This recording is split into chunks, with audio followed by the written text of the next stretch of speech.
नमस्कार. मी रवीना राहुल पाटील. मी यूट्यूबला पाहत होते की खूप लोक असे व्हिडिओ बनवतात की त्याच्यामध्ये आपल्याला असं वाटतं की काही खरं आहे काही खोटं आहे, आणि बहुतांश भरपूर वेळा तर असंच वाटतं की प्रत्येक व्हिडिओमध्ये जे बोललेले शब्द आहेत ते खरेच असतात. पण आपण हे पाहत नाही की हे लोक खरं बोलतात खोटं बोलतात की दुसऱ्याचे एक्सपिरियन्स ऐकून सांगतात. लोकांनी कितीही काही सांगितलेलं असलं ना तरी पण आपण स्वतः अनुभवलेलं आणि आपण स्वतः पाहिलेलं, स्वतः समोर जे ॲक्ट घडते ती अनुभवलेली वेगळीच असते. तर मी खूप दिवसांनी म्हणते की व्हिडिओ बनवून पण माझी कधी हिंमत नाही झाली. पण आज तरी पण कधीतरी कुठंतरी मनात वाटलं की चला असो की आपण पण आपला एक्सपिरियन्स शेअर करावा दुसऱ्यांसारखा. म्हणून मी आज बनवते व्हिडिओ. माझ्या पण मनातली गोष्ट, माझ्यासमोर घडलेली, माझ्याबरोबर जी अभीती झालेली आहे ही तुमच्यासोबत, तुमच्या दर्शकांसोबत शेअर करावी अशी वाटली मला, म्हणून मी आज तुमच्यासमोर आलेली आहे.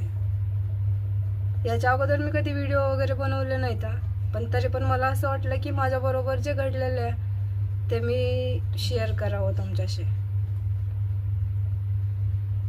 मी खूप वेळा पाहिलं की कोण म्हणतं मला मातेने स्वप्नामध्ये दर्शन दिलं, कोण म्हणतं मला प्रत्यक्षात दर्शन दिलं, कोण म्हणतं मला देवांवर विश्वास आहे, कोण म्हणतं विश्वास नाही.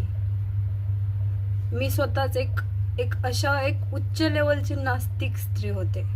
एकदम म्हणजे मला एक तीळभर एक क्षणभर पण देवांवर विश्वास नव्हता. पण आज अशी वेळ आलेली आहे ना की त्यांच्याशिवाय माझं जगणं शक्य नाही. सकाळी उठल्यापासून ते संध्याकाळी जोपर्यंत माझे डोळे चालू आहेत तोपर्यंत क्षणाला त्यांना पाहण्याची इच्छा होते मला. एक काळ असा होता की त्याच्यामध्ये मला तेव्हा मला माहितीच नव्हतं की पूजा कशी करतात, काय असते पूजा. पण तरी पण हळूहळू वेळेनुसार शिकले. मला कळून गेलं की आपल्याबरोबर काय घडतंय, आपण काय करायला हवं, कोणत्या मार्गाला जायला हवं, या मार्गातून आपल्याला काय मिळू शकतं. आपण लोकांचं कल्याण करू शकतो, भलं करू शकतो की वाईट करू शकतो. म्हणून मी आज तुमच्या समोर आलेली आहे आणि अशी अपेक्षा करते की तुम्ही मला प्रतिसाद द्यावा.